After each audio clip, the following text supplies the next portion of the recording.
ẹ forget gbogbo Lagos State o, ẹ ṣe fún super chat Ọmọ́táyọ̀ ṣe rí gbogbo tẹ́ ń wò ní Lagos State, ẹ condemn Lagos State for now.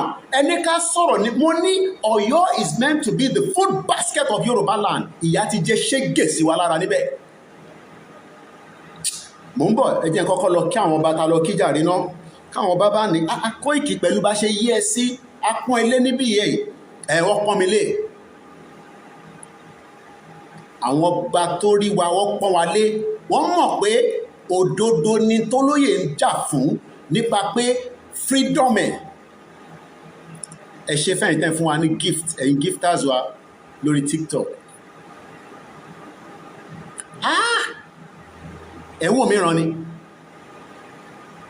ìyá ń jẹ ṣégè sáwọn èèyàn lára. Mo sọ fún olóyè mo ní kó tẹ̀ jẹ́ pé ẹ fún wọn ní títì